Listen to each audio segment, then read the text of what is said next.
Today, I am joined by a guest who has been on our podcast 2 other times, a very dear friend and colleague of mine, Carmen Hunter. And Carmen is coming on our podcast today to share a very deeply personal part of her journey and her story in surrender. Her story is one of betrayal, ending of a marriage, which was very painful, and redemption. I want to really emphasize the redemption. Carmen is not sharing her story to linger in the pain, but really, truly to illuminate how God can rebuild a life from the inside out, which He's done in and through Carmen. And she is such a testament to that. And she's here with us to share her deeply personal story of all that she walked through. So please listen with compassion for yourself and for others, and really lean in and listen to the hope that Carmen has to offer to all of us. So without further ado, I'm going to introduce to you my very dear friend, Carmen.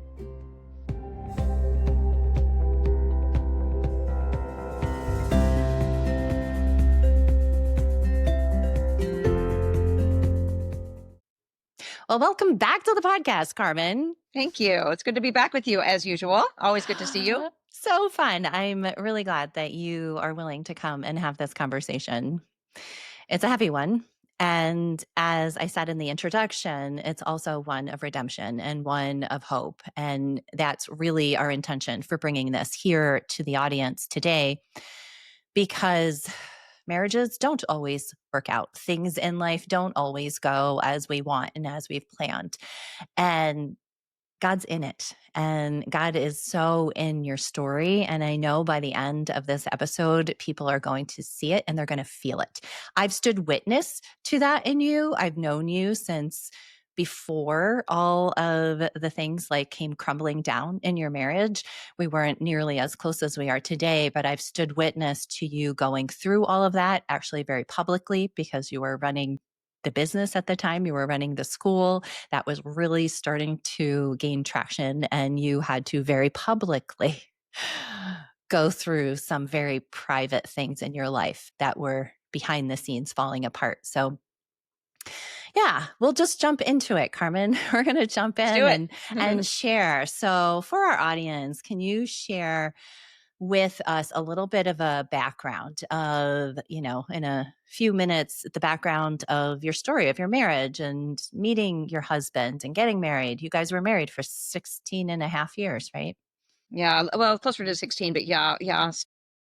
Interestingly, back in my 20s, I had a wake-up call. I called it divine intervention because I woke up from a life that wasn't working for me, a life that had me going down a path of destruction, physically, mentally, emotionally, financially. And I made a move to go move in with my family and help them with their business and get my life back on track. And right as I was starting to live like a normal adult, right? You do the 9 to 5 and you go to the gym and you go to bed at a normal hour and eat whole food and all of that. I met my ex-husband, and I was introduced to him by my sister, and we became very close friends, actually. It was supposed to be a blind date, but it turned into a best friendship for 6 months. And I was very surprised when he said, I don't want to live without you. I think we have more here. And he basically said, I'd like to date. And then boom, we were engaged, and here we are, right? One of the things I want to make sure that I mention in this quick story is when I met him, I had already uncovered quite a few things about myself where I was attracting the wrong partner. Okay. Codependent behavior, people pleasing, insecurity, hyper functioning. I thought I had healed all of that before I met him. And I think that he thought he had healed things in his life before he met me. He even said the dysfunction of my family stops in this relationship with you. I want the life that we both dream of. So I really thought that this was it. And so fast forward through a couple of years, we made a move back to his hometown. There was a massive disconnect when we went from living in Atlanta, where we were very connected, back to his hometown where he grew up. It was almost like a switch went off. I felt a switch go off, and the relationship, I felt us pull apart. He became distant. He became a workaholic. I felt very alone. I did not get a lot of support where meeting friends or anything like that. And I just kind of threw myself into volunteer work to try to find purpose because I had been uprooted from the life that I knew and put down into the life that he knew. I didn't know the life that he had. And so, like we said, we could talk about this for 6 years, but you fast forward through losing animals and having a miscarriage and the exciting parts, of course, about marriage of buying a house and getting pets together and then getting pregnant. So it wasn't always that things were completely disconnected, but we never found the true connection that we had had before we moved to that town. Now, it's important that I say that because when we talk about trauma and ancestral trauma and why relationships actually fail, we truly have to go back sometimes to where someone's pain began. And his pain began in that town. And as his pain got bigger and the memories started to surface and the triggers started to happen for him, my wound came to the surface and I became triggered with my old stuff from childhood, right? So that was where I went, this is more than a disconnect. This is an absolute rupture of relationship and marriage. And so, being the people pleasing codependent, I was sure I could fix this. I did everything I could do to make sure that I didn't lose this relationship. We had a little boy. Thank God our little miracle was born after the miscarriage. We had some reconnecting during that time when we were raising him. We were a very cohesive family. We had the life, we had the country club lifestyle and all of the things that go with that until one day we didn't.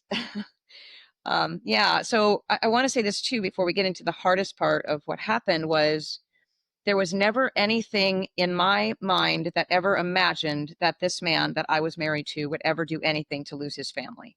So I just want to say that ahead of time because who I knew him to be was a loving, kind, generous, outgoing guy, right? I was sure of this hometown boy that I had fallen in love with was the man that maybe he was just having some issues, something was going on, like just wasn't the person that could reconnect with him, right? And then one day he called and he said, I've been in therapy. He was crying and he said, I've been in therapy for almost 2 years or almost 2 months and I was afraid to tell you, but I need some help. And I will tell you this, immense relief came over me because I knew I was like, I can't do this by myself. And he was starting to show up for the relationship. So I felt relieved. I felt newfound hope and reconnection in that moment. I was like, oh, thank God I don't have to do this by myself. But that was very short lived. And we moved into a new house. We got under a great deal of stress. And what comes next is just the absolute demise of the marriage. Yeah. Yeah. And before we share that, before you go in and share that, you have shared that even right after you got married, you even have memories of looking out on your wedding day and just feeling in your body that Yeah. this Mhm. is something is not right. And then Mhm. obviously when you moved back to where he was born and raised, where his family was from, that's when you actually started to really, really feel things like you were feeling things again in your physical body. And we talk here a lot about the metaphysical. Can you share what you believe your body knew before your mind ever could recognize it or even admit it? Gosh, you're so good. This question is so good. And you're right. And I'm glad you brought this up because I think sometimes I try to forget that that's what happened. But I was standing in my wedding gown in these this old beautiful farmhouse looking down on a beautiful venue with all of the people that love both of us and my body went "Ugh," like that. I remember just this like that feeling went through my body and I looked out the window and I went, am I doing this? Am I getting married today? And then I went, oh my gosh, something's wrong. And I said, no, it's not. It's all fine. And I just moved on from it, but I felt it in my body. And do you know, the day after our wedding was the first day that began the journey of 10 years of chronic pain for me. Hmm. Yeah. And we won't go into the chronic pain story or anything like that, but that started in my body and it did not let up for a very, very long time. But my body was trying to tell me, and it was in my feet. My feet hurt so badly I could hardly step on them. It was like breaking Our glass. feet. which carry us forward, right? Yes, Your body yes. is trying to say like, no, don't move forward. Yes, exactly. Mhm. That's exactly what I felt. And so there were things on the honeymoon that were a little bit a mess. It was almost like I had been love bombed in the dating and in the, getting ready to get married. We already lived together because we found a place, and then it was almost like he started to disappear a bit. Even on the honeymoon, I was like, where did the all the affection go? Where did all the love go? Like what happened? So yeah, and then very shortly after we bought our first house, I barely unpacked the first box and we were packing back up to move back to his town. So a lot of trauma around all of that, the move and leaving my family and things like that. Yeah. So you're right. I'm glad you brought that up. Jen, honestly, I actually think part of the problems that I had with my body was that I was pushing everything down and away. So I couldn't see the truth. I didn't want to see the truth. And that was, this probably should not have happened. I should not have either gotten married. We should not have moved here. All the shoulding we do to ourselves before we know better. Right, right. And we can't woulda, coulda, shoulda, right? We can only look at the past and take the wisdom forward if we choose. And you're a truth seeker and you're somebody who's always looking for truth, the root cause drivers. I mean, I know that you spent a decade researching and digging into your physical pain. That became more and more apparent to you where the roots were as Mhm. things were unfolding and, coming out in the marriage, which you're going to share soon. But I know you tried. Like you made a commitment in this covenant of marriage to this man before God. You brought a child into the world, and divorce was the last thing that you wanted. And a couple podcasts ago, I had my husband Dante on, and we started talking about our journey and our journey of tearing down the house and the marriage after 22 years. And everybody's story is different. And one of the reasons why I really wanted you to come in here and share the story is for hope on the other side of things not working out as we desire. And divorce is a reality for people. It's never what we want. Nobody gets married thinking that divorce is going to be how it ends, how the story ends. So you spent 16 years really trying your very best to keep the marriage alive, to understand your husband, to fix your husband so that you could be safe because of the things that you sensed. So, can you share a little bit of about that part and even some of your own childhood patterns that you brought into the relationship that really set the stage for the relationship and created this dynamic with him so that Yeah. it went on because it went on for 16 years. It wasn't like you felt it in your body and you had this knowing and you thought, I got to get out before we have children. Or when your son was very little, you knew, I got to get out before it gets worse. You just kept Hmm. trying and trying and trying because we want to acknowledge that you were honoring the commitment and the covenant. And you also didn't want that to end, but there was fear there too. And there was childhood patterns that you were bringing into the marriage. For sure. Yes, for sure. And I'm a big believer that, if we understand ourselves and others, then we can understand the relationship, right? So, I went to work understanding myself first, just trying to fix myself. Maybe it's me, maybe I'm too codependent, maybe I'm too people pleasing. And then not having tools on board to say, hold on a minute, actually focus on yourself and healing yourself. I put too much attention on him, micromanaging, like you said, trying to fix him. I know if I just fix him, this can work, right? Which was the absolute opposite. So, which gets us into the childhood wounding part. So, for me, I like to talk about attachment wounds because to me, it is one of the number one drivers of relationship rupture, fracture, and ending. But also, one of the most beautiful things about how we can repair is if we understand attachment wounding. Okay, so attachment wounding, when you're young and there is an attachment rupture where your attachment to most of the time the mother, the large majority of the time, your main caregiver is broken for some reason, and it's not always in our parents' control. So for me, the rupture happened when my mom almost died. Okay, when she gave birth to me, she almost died. I saw her one time before I was taken away from her for I think it was 5 weeks. So when that happens, when that attachment is broken, children will develop this attachment style. And for me, it was insecure, anxious, insecure attachment, which morphed into disorganized attachment later on. But the foundational part for me was insecure, anxious, which means I am going to chase you to make sure that you don't leave me.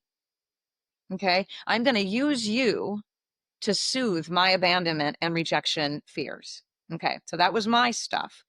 With him, it was overbearing parents, right? Having to meet certain expectations in sports and grades, never being enough, and also having a codependent mother. So he became what's called dismissive avoidant. So a dismissive avoidant leans out from relationship when it feels too scary, because if they lean too much in and risk being seen, abandonment and rejection are actual real fears for them. Okay. So you had his wound over here, avoidant dismissive, mine anxious attached, me leaning in, chasing and trying to fix, him going, leave me the hell alone. What are you doing? I can't stand this. I'm suffocating. Okay, so recipe for disaster, but also at the same time, potential opportunity for growth and healing. So I want to say this too, because this is such an interesting dynamic. I see this all of the time with not only with women and men I work with independently, but in couples.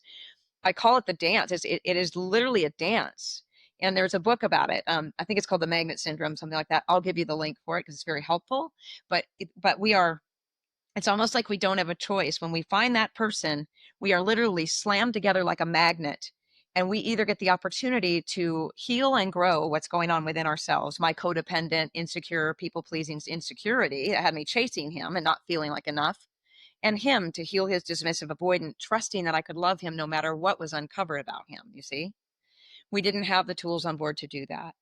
So if there are people out there listening right now that are hearing anything about this that makes they're like, oh my gosh, that's me, and oh my gosh, that's my husband or whatever, don't think it's hopeless. It's absolutely not hopeless. Oh, It's no, it's possible. not. Yeah, Yeah. I mean, Dante and I are possible to living heal. testament to that. Mhm. Absolutely. So that was kind of the core wounding of childhood that we both brought into the marriage. I married my father, workaholic, alcoholic, aholic. Okay. My ex-husband was an addict. He was clean when I met him, but still had those underlying wounds. And he basically married his mother and we recreated our parents' marriage, what we saw growing up. Right. So this is also an important place to say, like, for people who are afraid to end a marriage, afraid that they're going to hurt their children if they leave, I just want to say that is one of the things I want to dispel that myth right now. It is far more damaging to stay in a relationship where you continue to hurt each other, fight in front of each other, bring your unhealthy stuff into this relationship where your children see everything and they do, than it is to consciously uncouple in a loving way, heal yourselves, and even maybe take therapeutic separation to get control of things. Yeah. hmm Right. All of which we Right. tried. We You were just not did. willing to, yeah. No, you really did. You did all the things. You Yeah. you definitely did. You yourself had sought support, help, read more books than I think any human can read in a lifetime, but you did it. You learned about, all the things from attachment styles to codependency and his wounding. You dug in really, really deep and you worked on yourself as best as you could. And he did go to therapy and he was in therapy. And then, yeah. Yeah. Yeah. Yeah. And then And is this where we dive in? well, I mean, you can share, yeah, Mhm. because I Mhm. think obviously it's a really important part of your own story. And the moment that it became really clear that this marriage wasn't a marriage that could continue because he was showing you that self-sabotage is an understatement, Yeah. Yeah. in what he was doing to his own life, his family, everything. He was continuing with really, really destructive behavior that was incredibly dishonoring to your marriage and the covenant of the marriage that you had. Mhm. hmm For Yeah. sure. Yeah. And here's the thing too. So let's preface this with something I think, since we talk about metaphysical and all the things here, right? All of the things. So one of the things that I'm a big believer in is that our dreams actually show us something that needs our attention. For a decade, maybe longer, I had dreamed that my husband had cheated on me. I had dreamed that he cheated, and it was always different. It was always a different scenario. It was always somebody different. It was always something that I was like, this doesn't have a pattern. So I wasn't paying attention. The pattern was that he was cheating, but not the things, right? And I would come out of it sometimes into the kitchen in the morning and like just red eyes, like he had actually done that. Cry. I'd wake myself up sobbing, soak pillows. I'm like, oh my gosh, I'd come in the kitchen. He'd say, what's the matter? And I'd say, well, you cheated again last night. It became a joke. It happened so often that I would say that. And he would say to me, you know, that's a dream, right? Like, kind of snap at me. And I would say, I know, but like, it felt so real that my body got taken over in my sleep with this. Okay. It's not happening. You're making that up. You're doing this to yourself, like that kind of stuff. And then I also dreamed about tornadoes, which is also chaos. So tornadoes indicate chaos and the inability to get grounded in any capacity. So you're swirling about in chaos. These two dreams went on for so long that they became so regular for me that it was just a normal part of my life until one day, right? Until one day, or well, one evening. And it's important to note that my son and his friend were in the house. Were there having a sleepover. They were taking their flashlights to go out and explore the woods and all those things. So I want to preface this to say that I did not know my son was in the house when this next part comes up. Okay. My husband and I had been intimate because they were out in the, out in the plane and whatever. We did not know that they had come home. I was in the kitchen getting food to sit down and watch a show, which is what we were doing together. And I walked around the corner of the couch, was walking up behind him because you could walk behind the couch. And he had his head down and he was typing furiously on his phone. And I said, I don't know why, Jen, by the way, I said this, but I came around the corner with my food and I said, who are you texting? Okay. I have never, ever, ever in my entire marriage would I have ever asked that question because the man worked from his phone. He lived from his phone. That phone was his work. And he looked up at me and he stuttered. And he said, Sammy. Just like that. Sammy was his real only friend that he spent a lot of time with and worked out with. And I looked at him and I said, no, it's not. Who is it? And he looked up at me and he said, Carmen, I have to tell you something. And I started to shake. And he said, I've been having an affair. And there's so much of the story afterwards that is, there's a lot of empty spaces and things that I don't remember what happened from one moment to the next. Except I said, are you joking? I literally said, are you joking? Are you kidding? And his face was red. Like I knew he wasn't. And he started to shake. And this is how my mind was at the time. Okay. I walk into the kitchen with my plate of lasagna. I just made these beautiful gluten-free lasagnas. I put down the plate with all the food on it, cleaned up the plate that I had already cleaned. This is how dysfunctional my mind was. And I threw it on the floor. I needed to break something. I needed to do something, but I wasn't about to make my house messy because people who are like high functioning, we can't make messes. This is how nuts I was at the time. And then all of a sudden, I hear the kids coming running up the stairs. My son burst out through the basement door and he looked at me and I was hysterical. And he looked at his dad and he said, what did you do to her? What have you done? So I share that to say this for people who say, well, the kids don't know and they're not around or whatever. Kids pick up on everything. They do. And so it was like I snapped back into reality. And I said to the little boy that was with him, can you please call your parents? I need you both to go to your house tonight.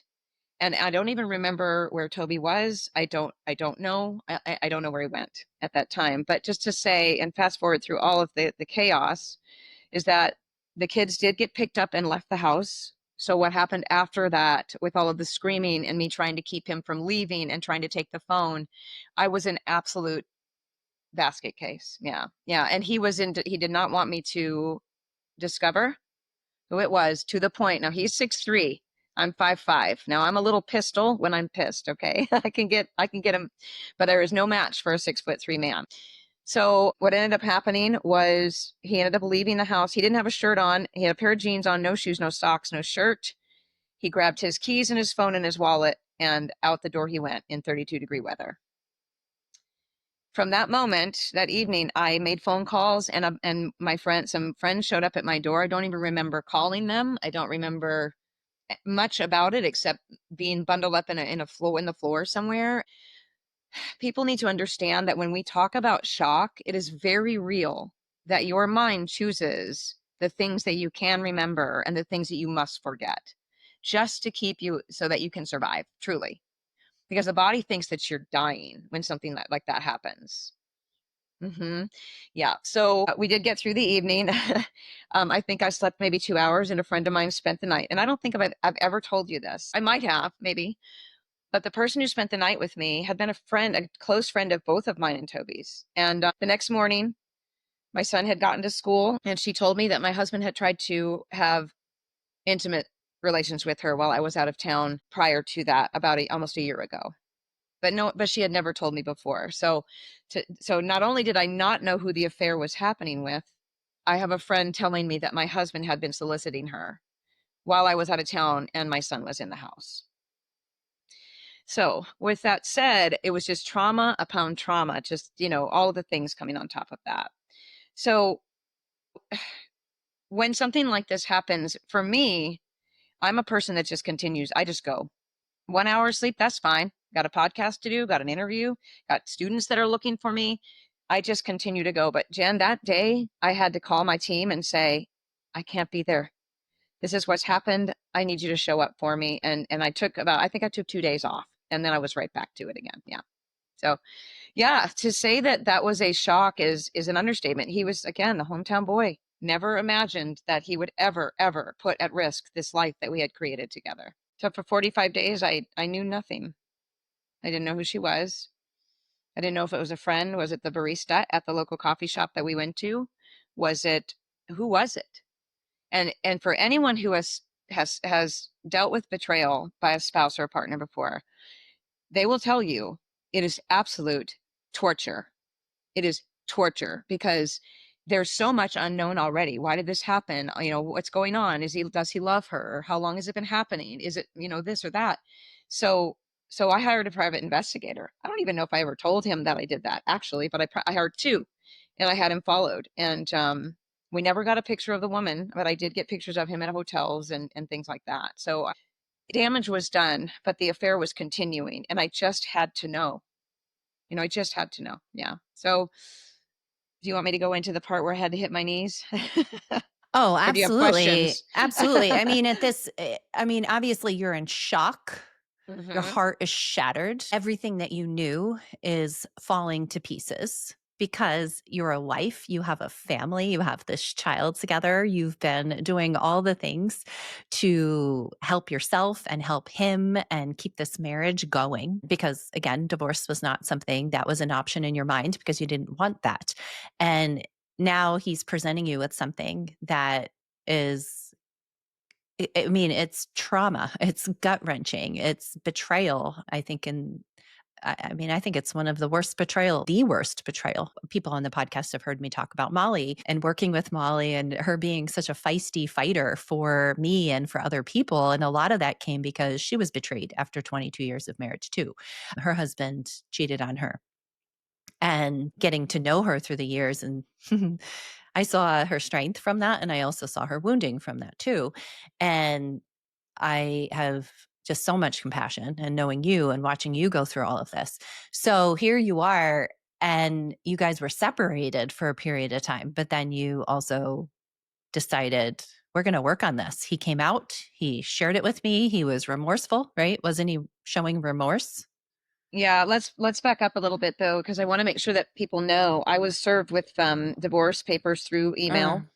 Mm, mm-hmm, Well, we got to back up a little bit more than that. After he left, my son was so angry because mm-hmm, I told my son I couldn't hide it from him. When he got home the next evening, he climbed in bed with me and he said, "What happened?" And I said, yeah. "Your dad has been having an affair." And Braden was like 11. He was 11 or 12. I think he was 11. Yeah. Yeah. And I said, your dad has been having an affair. I'd actually Uh-huh, called my therapist and asked her, how do I handle this? And she said, uh-huh, tell him the truth. Don't give him any details, but he needs one parent that's going to be truthful, uh-huh, just the bare minimum. So I uh-huh, told him, and he said, who is it? I said, I don't know.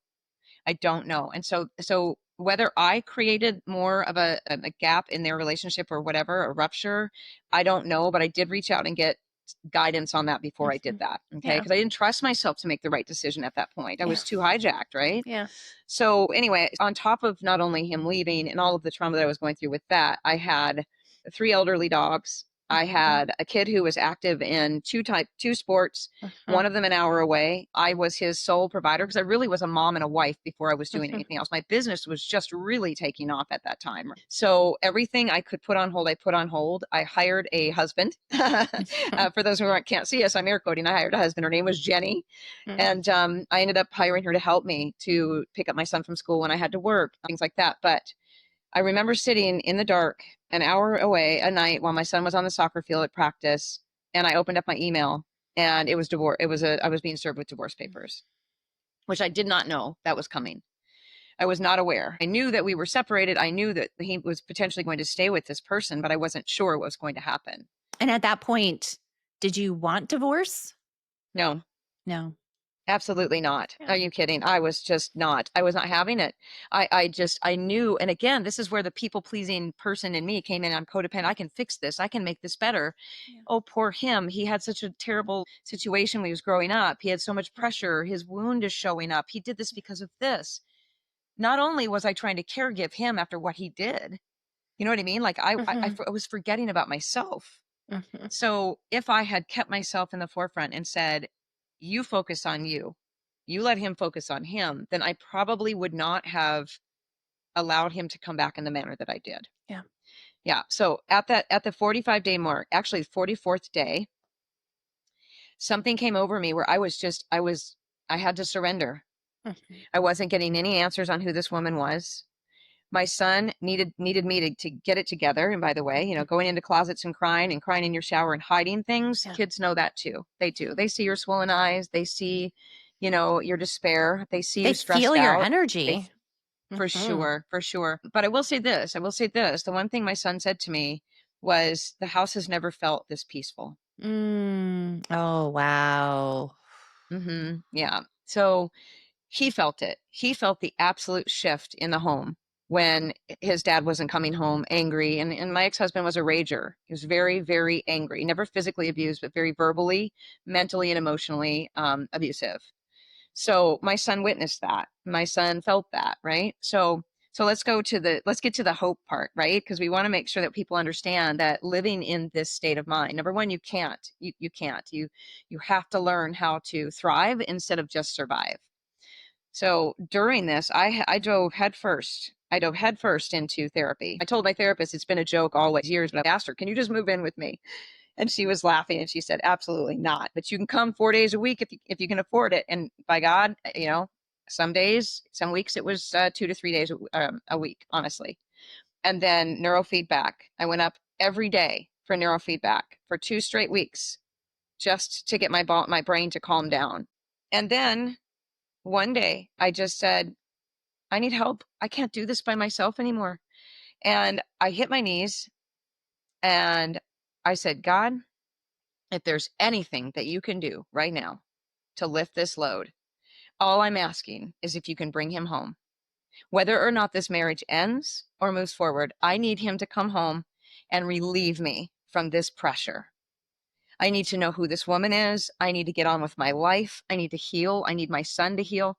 And I felt this immense, and when I say immense peace, I almost, when I think about that, I can see myself on the rug, on my knees, hands to my head, to my forehead, praying.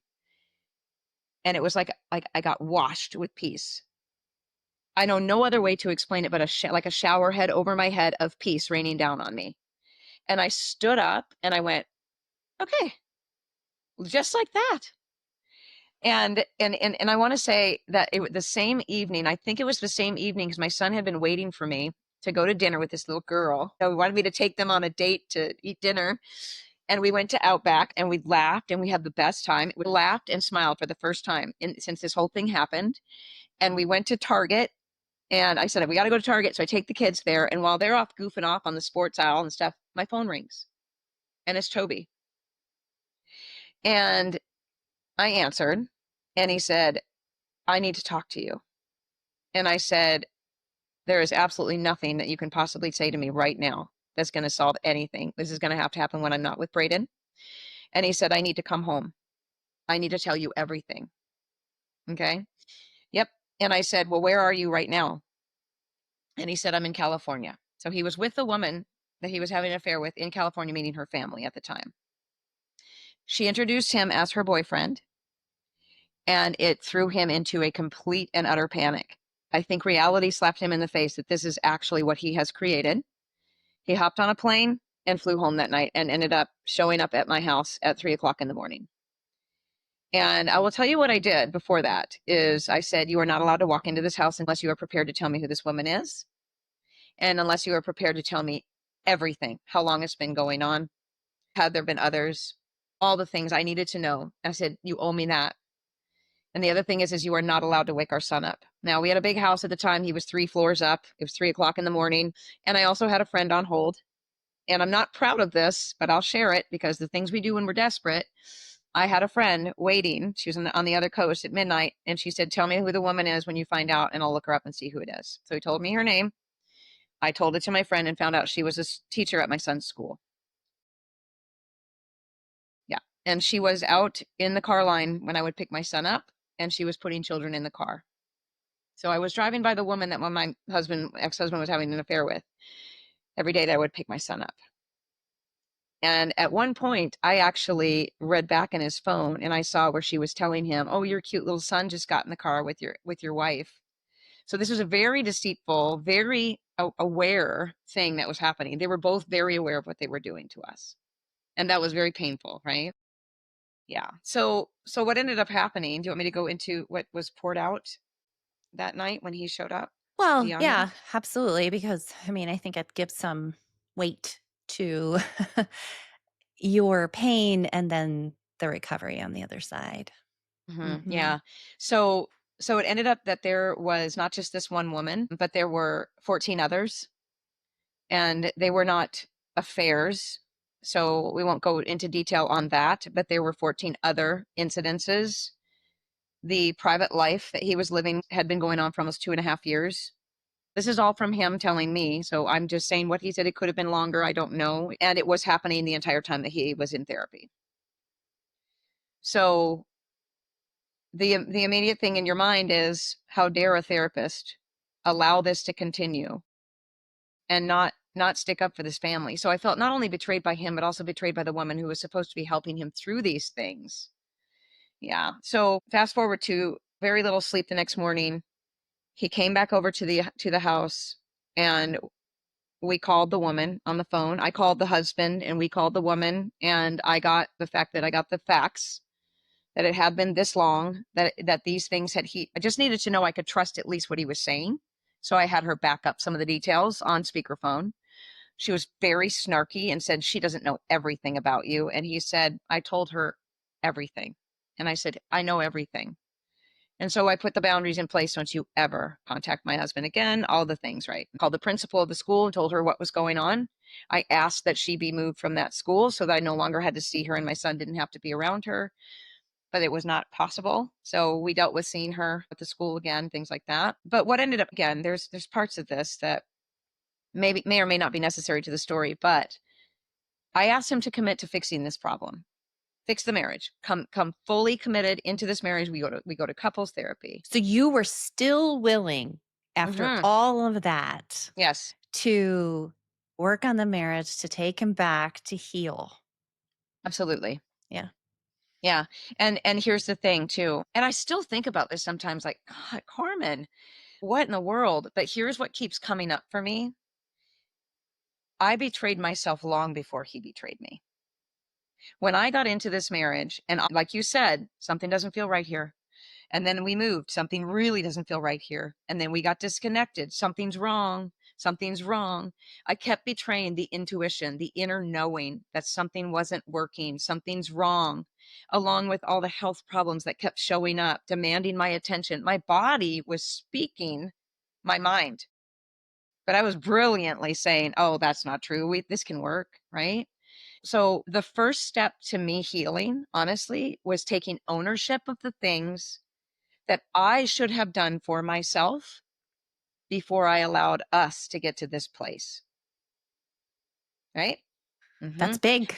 It is big. And here's the thing also, this did not happen right away. It happened way down the line because, and we'll get to the second rupture in a moment, but I was actually even grateful to him because I wasn't able to do what he did. Now Yeah. he took a poor avenue out, but I was so insecure and so afraid of being alone and so fearful of the future. Finances, a life alone, starting over, a single mom. Are you kidding? No, absolutely not. I cannot do this. I can't do this, right? That I was willing to continue to betray the deepest part of myself. Yeah.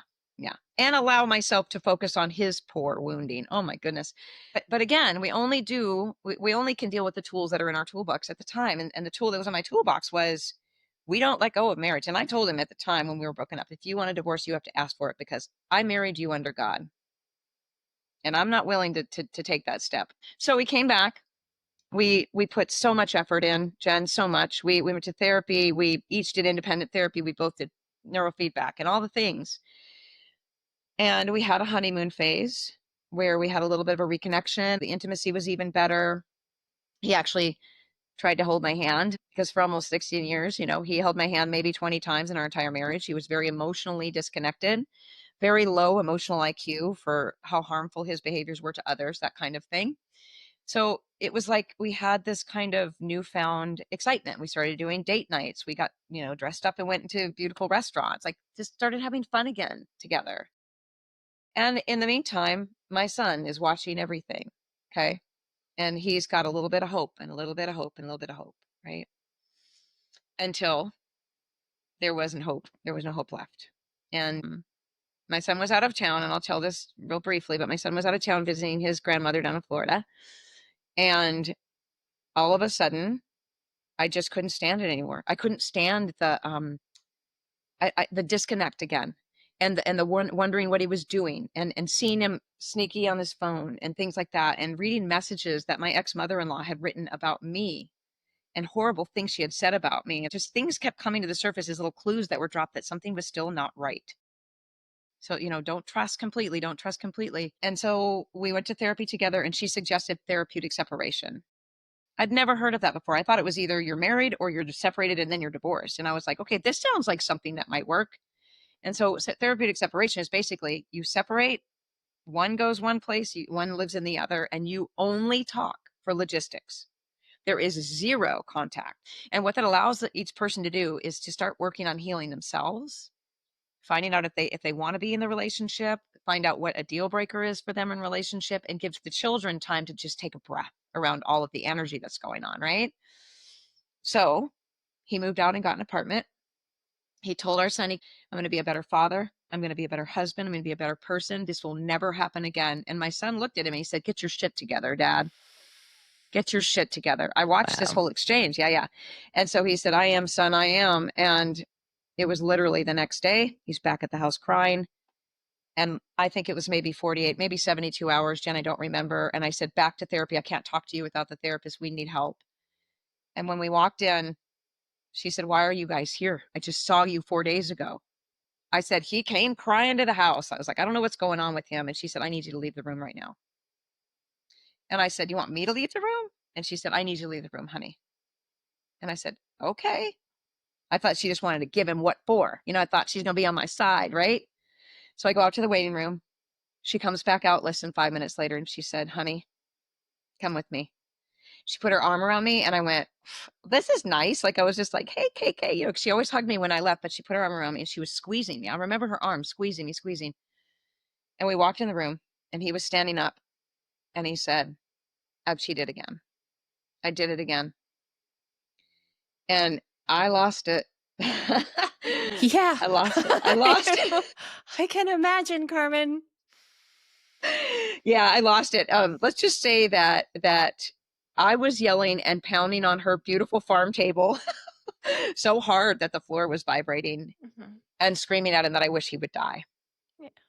Hmm. The things that we say, my gosh, I would never wish that on anyone, but the things that we say when we're so hurt, the things that we do when we're hurt, again, it was shock all over again. I don't remember coming around the table and getting in his face. I don't remember, because she told me, whoa, you got right in his face. Like when I came back, it just disappeared. Like all those things it's like everything fades out and you're seeing red. Yeah. Yeah. So I knew that was it. That's the moment I knew it was over. I knew that this had to happen because I couldn't once again leave. Yeah.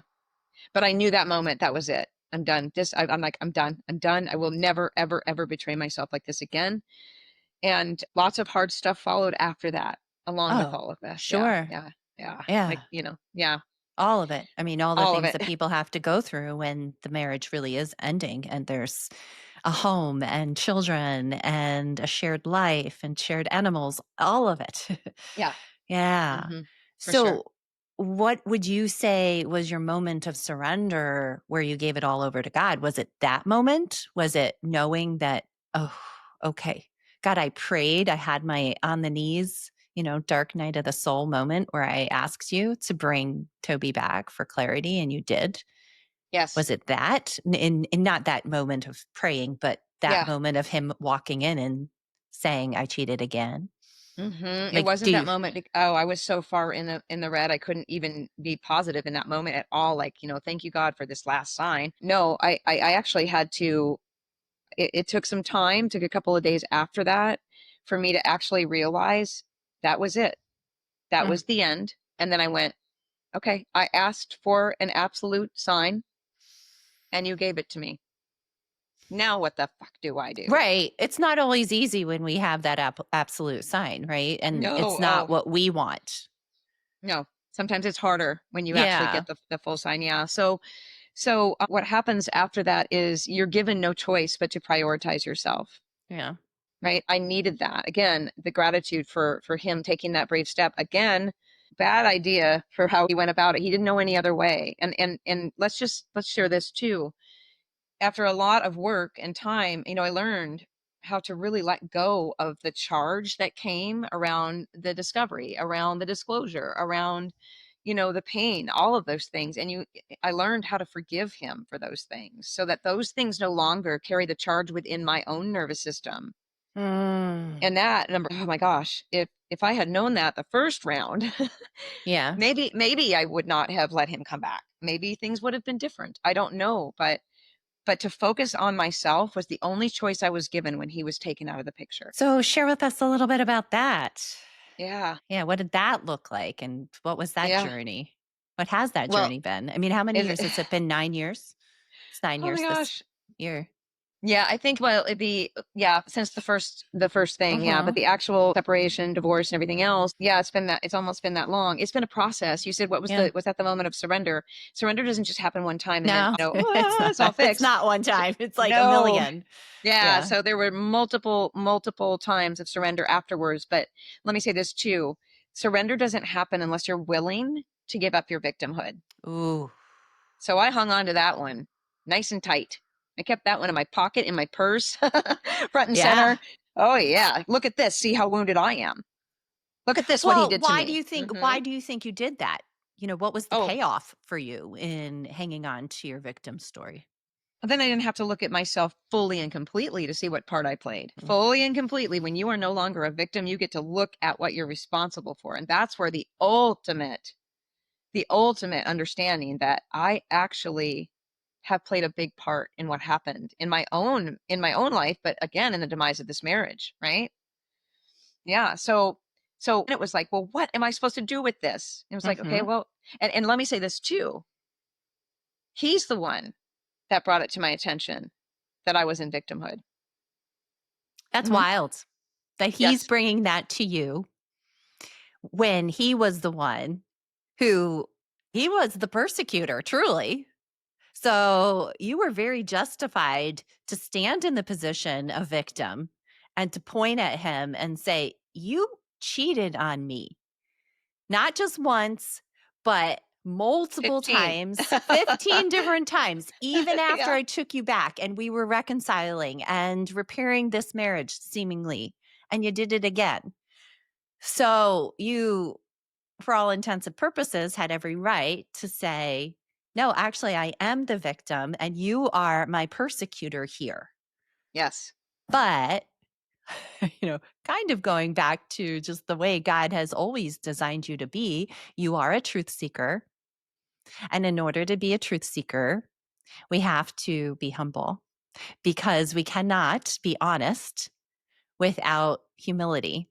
We cannot find truth without honesty. So Toby did you a huge favor by pointing out to you that you're hanging out in victimhood. Because by hanging out in victimhood, after you realized this marriage is really over, we're moving forward, we're doing all the things, we're splitting up all of our assets and figuring out a schedule for your very hurt, angry son and all of it, right? Like you're trying to keep your head above water, run your business publicly, and you're doing that. And you've got your ex husband saying, hey, you're keeping yourself in victimhood. And you were at some point, not early on, because I knew you through this period of time too. I mean, I saw it, but it was very understandable that you were standing in that place. You were angry, you were hurt, incredibly, incredibly hurt. But at some point, you heard, that was that divine tap on the shoulder that said, hey, freedom is not found in sitting in victimhood. Freedom is not going to be found in pointing the blame constantly at Toby. It's time to take a look at yourself and become a creator of your own existence. And that's going to take humility.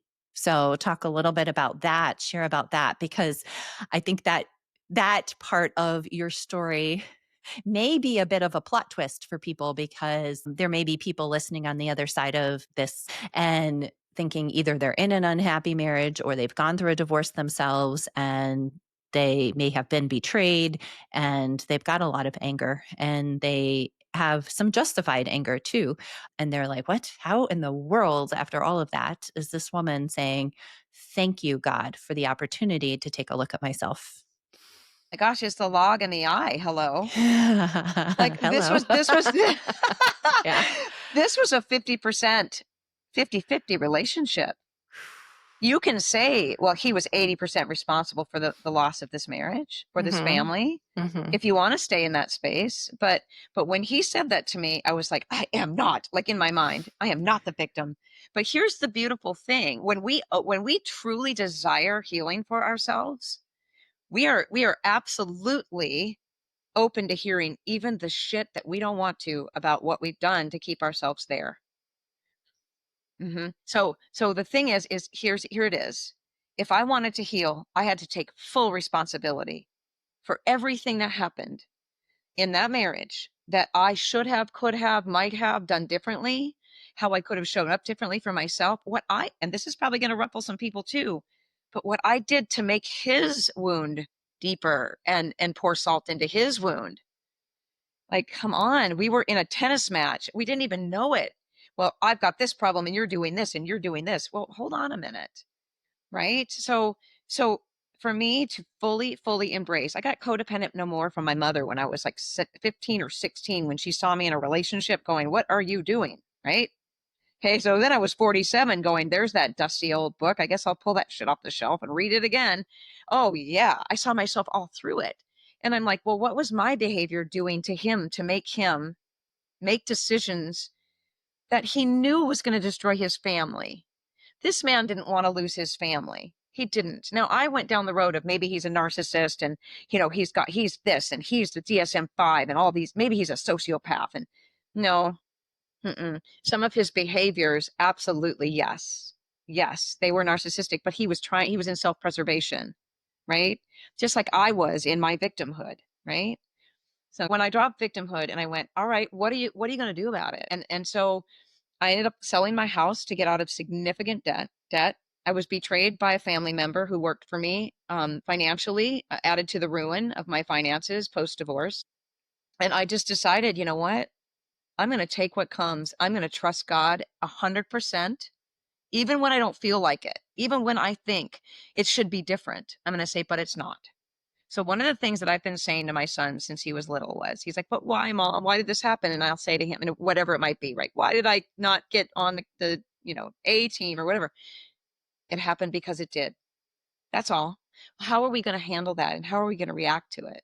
So I literally got thrown back into my own advice. Okay, Carmen, it happened. What are you going to do about it? How are you going to react to what's happening? How are you going to shift this thing? And so the number one thing for me, not only surrendering to God and allowing him to speak to me from within me, but I had to really go into forgiveness. Yeah. Not just forgiveness of Toby and what he did, the Mhm. ex, but forgiveness of myself. Forgiveness for Mm. not taking steps to honor myself sooner. Forgiveness for not getting help sooner for myself, Mhm. right? And then not putting a boundary with a consequence in place to Mm. him, right? So a boundary would have been, we go to therapy together and we work on this relationship, or I'm leaving. That's the consequence.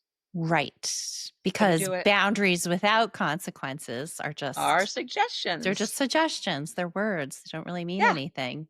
exactly, exactly. So Mm. so that was one of the number one things. And now, you know how much I've gotten deep into all of this stuff, but boundaries, again, like you put it Mm. down, let the consequence be strong enough. The other person gets to choose. They do get So to we're choose. Yeah, yep, and endlessly trying to fix that other person without having boundaries with consequences that we follow through on means yep, nothing. It nothing. doesn't. It actually just keeps us stuck in that tennis match that you just talked about between you and Toby. And I Yeah. know in my marriage, Dante and I were stuck in that tennis match for a really long time until I got brave enough to put down the boundary with the consequence. And Yes. that energy of that came from me. It really felt like when Jesus went into the temple courtyards and overturned the tables because he was so Yes. angry and upset and he said no more. He put a boundary with consequences. That's the way I felt in my body, and the energy of that is really what shifted my husband. Yes. That had to happen because we had been playing that back and forth ping pong for so long, and all Mhm. it did was breed more and more resentment, and I was unwilling to get out of my role too. I was playing victim, he was playing victim, but I also found purpose in being a rescuer, and I had to be willing to step away from that role. I had to be willing to drop that role. And that's something that people really struggle with because we cling to our roles that give us purpose, that there's a payoff, whether it's I'm finding my worth here. I'm validated through this. I'm terrified that I won't be validated anymore. And people can find validation in being a victim. People can find validation in telling their story over and over and over again.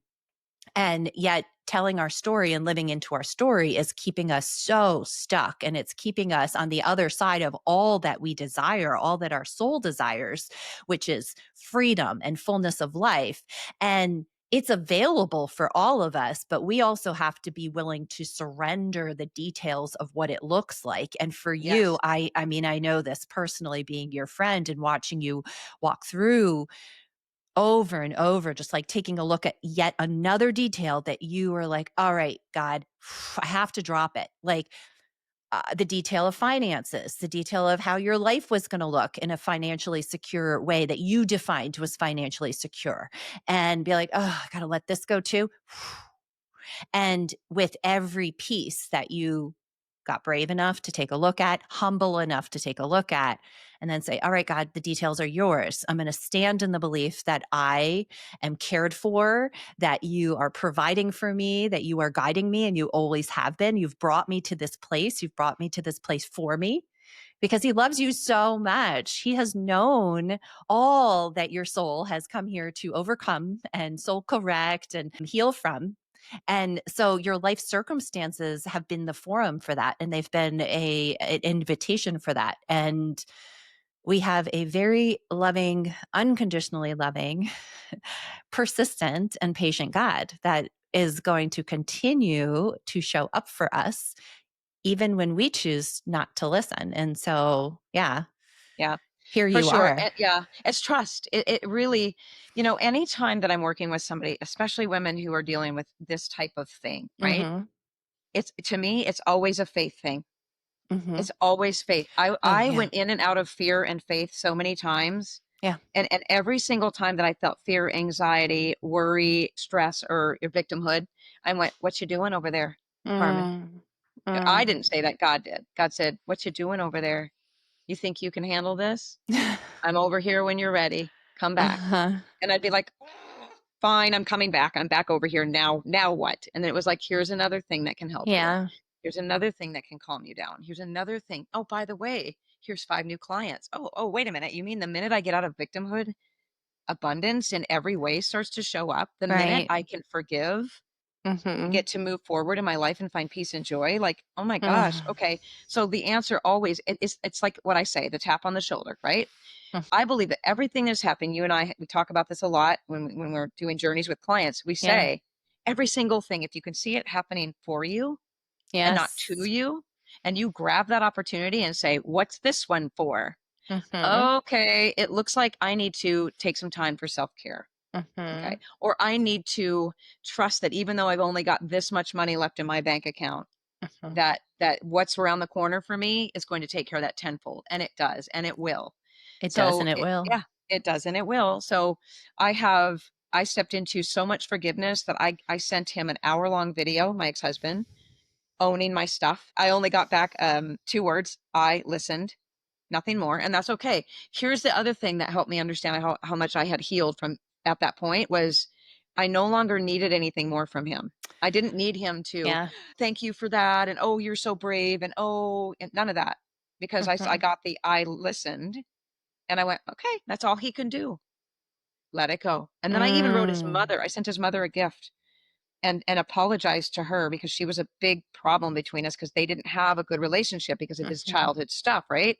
Which I then witnessed between them. And so then I developed this resistance against loving her. Mhm. And I apologized to her for not seeing her for exactly who she was with Yeah. everything, instead taking his opinion about her Yeah. and forgave her for everything that happened between us. And I forgave his dad. Like I just Yeah. worked on forgiving them and the freedom from that. It's like a balloon where you get the string gets cut and you just start to float away a little bit at a time with freedom and peace from the anchor. So, Yeah, spiritually, forgiving other people is not about them. It's never. about us. It's about freeing us because when we're holding on to the grievances, hmm we're essentially trying to play God here hmm and it's keeping us imprisoned. Yeah, we're And not seeing so God in them when we do that. If we cannot forgive mhm. another person, Mhm. we cannot see God's light and the kingdom that's within them Mm. as we know it within ourselves. In fact, Mm. we get closer to the kingdom of God within and hearing the voice of God when we extend forgiveness and see the light in others. I mean, how much more evidence do we need that we are cared for and loved, no Right. matter how hard it is, no matter what? Right. Yeah. Right. Right. And you really were able to experience that, Carmen, Oh, by yes. walking through something so excruciating, so painful. Yeah. So just you were at the bottom of the pit. And you Yeah. you were at the very bottom of the pit and you have crawled your way out of it hmm and not without struggle, not without resistance at times, but So much you've resistance. come Yeah. out the other side. What would you say are the healing tools, if we Huh? want to call them tools, that really moved the needle the most for you in your recovery? I'm going to call it your recovery, your redemption on the other side of your divorce. There's so many of them. Like, and I love the toolbox, right? I always tell Yeah. people, take your toolbox that you've used all of your life. And when you're in Mhm. dysregulation and dysfunction, empty it out. They're Mhm. rusty, they're old, they don't work anymore, whatever it is. We can clean them up or we can get new ones. And imagine you have an empty toolbox. What's the first thing you want to put in there, right? Mm. And this is kind of how I do this with people. So for me, it's like, what's the first tool I need to get through whatever this is? Support. Mhm. 1000% support. Because even though I had God in the toolbox already, I Yeah. needed somebody to witness my suffering. I Mhm. needed somebody to hold space for Mm. how horrible and awful this was. Yeah. So, I had a therapist on board. I hired multiple therapists to try to help me understand what was going on from the betrayal standpoint. And I've told Mhm. you about that. Like, I really needed to honor what happened to me. Because even Yeah. my therapist said, stop trying to forgive him more than you are caring for yourself. That was Yeah. one of the first things I had to do. So one toolbox is obviously God. That's just a given for me across the board. Number Yep. two is support, like wherever you can get it. The women that ran into my life with all the gluten-free yummy food and the hugs and the support from my gym and everything, oh my gosh, they saved me truly Yeah. in so many ways, right? The other thing is the tool of ownership. Hmm. The tool of Oh, I love ownership. that one. And it's one that we pick up and we're like, what can this be used for? Well, just about everything. I'll just say that. So if I can own that, I was this way or I did this, or if I can own even some of the behaviors through the process of the divorce, which I was not nice through all of that. Mhm. If I'm suffering, he should suffer more, right? But ownership for me was this. I am completely 100% responsible for how I show up in this world Mhm. and how I react to the things and the people that show up in mine. Mhm. I am responsible for that. When you take that ownership, then you come into that divine understanding. You get to choose, am I going to act from this divine space in my mind, or I'm going to stay over here where I'm the victim in all of Mm. this, right? So ownership actually makes you pause in that Mm. present moment pause that you and I love so much, and Mhm. say which voice are you going to listen to. Ownership means that I get to take control of what's happening in my life and I get to change it. Victimhood says, well, you're depending on someone else to fix this for you. That's not a Oh, tool I want yeah. in my toolbox. Yeah. No, it's not. That ownership enables you to really step into being a creator. And For when sure. we're in creator mode, we are in sync with the creator. So we're in Mhm. the vibration of the creator. But if we're not taking ownership, and I love that you just brought up the purposeful pause, because that purposeful pause does enable us to say, oh, okay, what am I going to feed too? Like, Yes. what do I wanna feed? I have choice, we're given free will. What am I choosing in this moment? And we have to take radical responsibility and ownership for our own path, our own existence, our own Mhm. experience through it.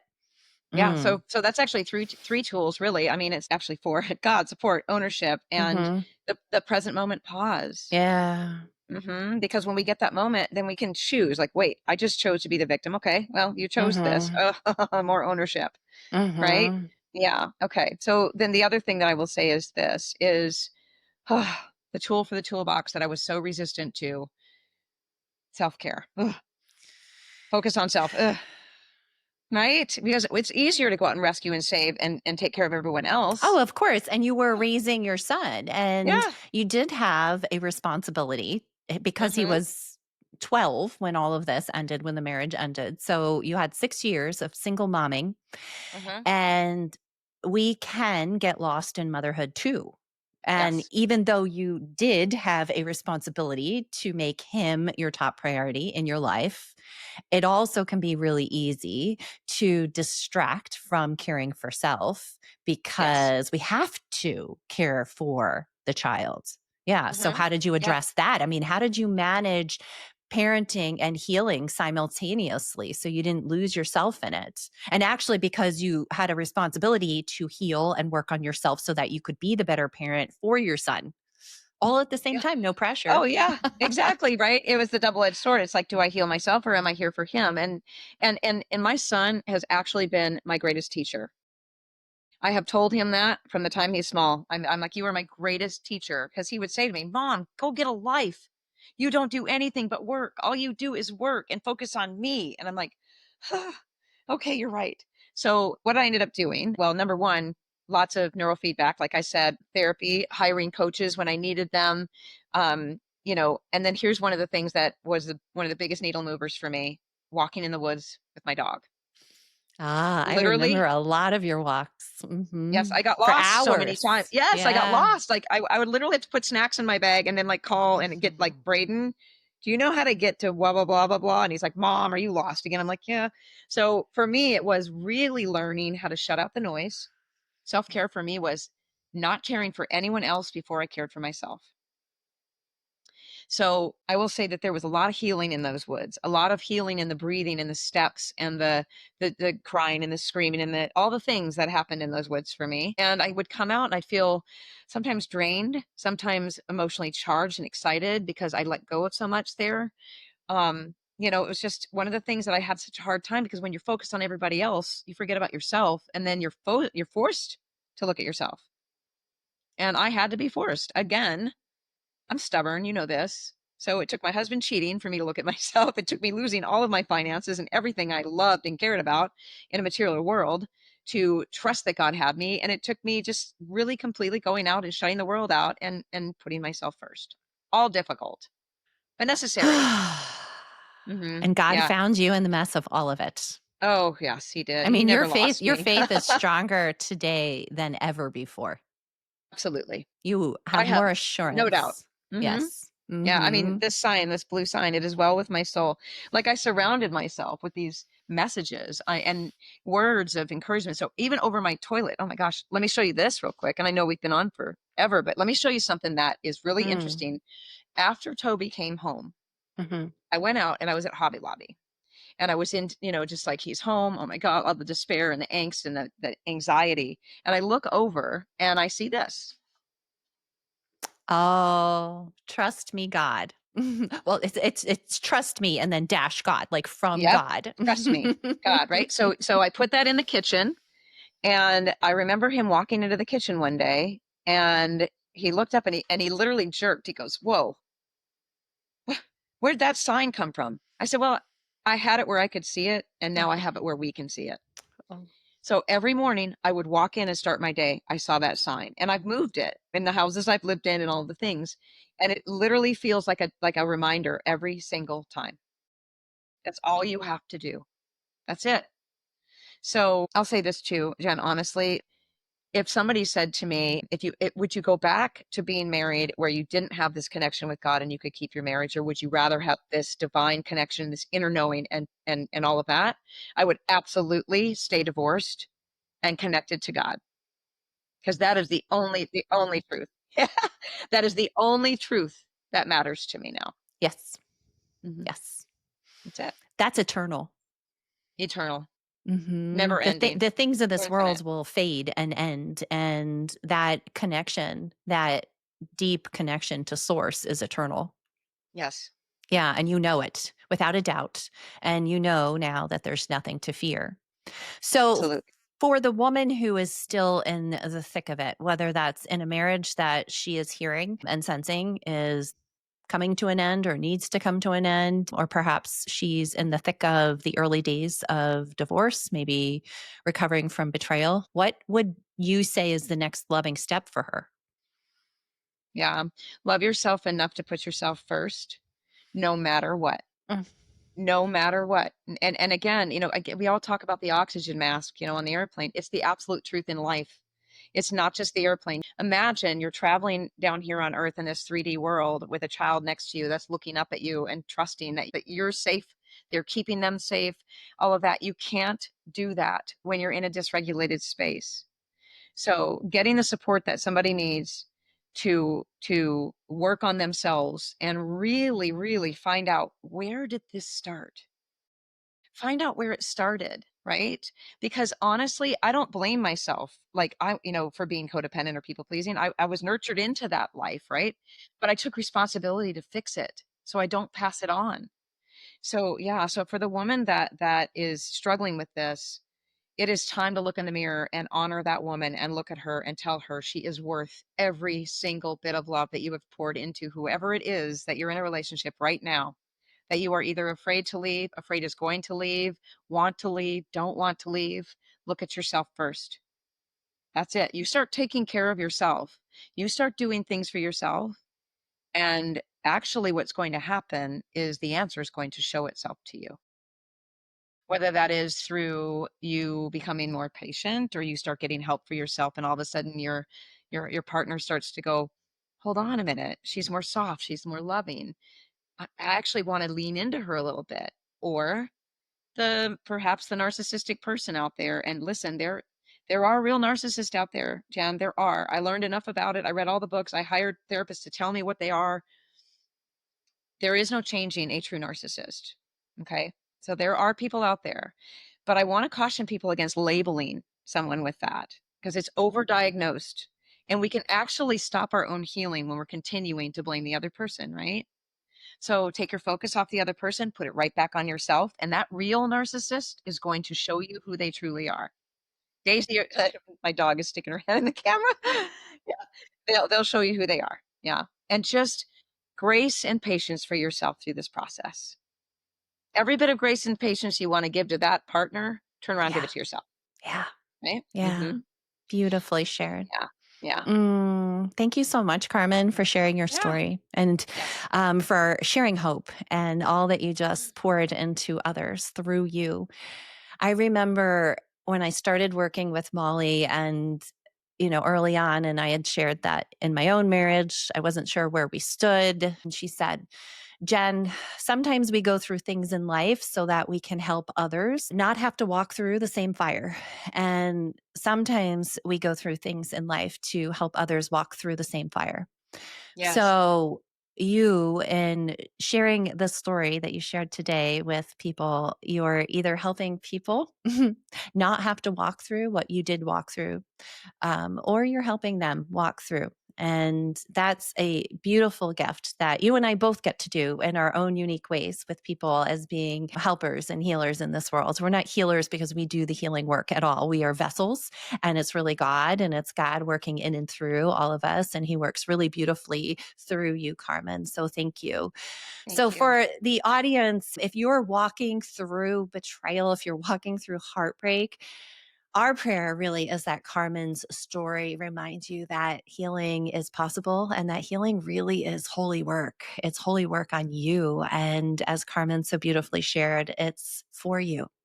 You can connect with Carmen on Substack. I'll put all her links below. On Instagram, the links are going to be in the show notes. She does beautiful work as a coach and a freedom journey guide as well in the world. And there's no wonder that she works with a lot of couples too.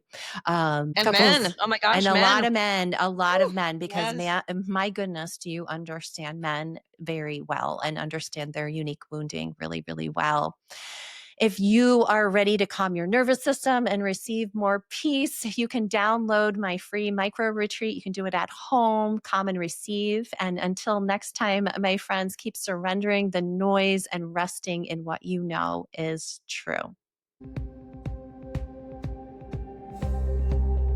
Thank you for joining me on the Daily Surrender. If today's episode spoke to you, I'd love to hear your reflections. Send me a message, share this with a friend, or leave a review. Remember, true healing and freedom come when we let go, surrender, and trust that God's way is so much better than our way. Until next time, my friends, keep surrendering, keep rising, and keep walking in peace.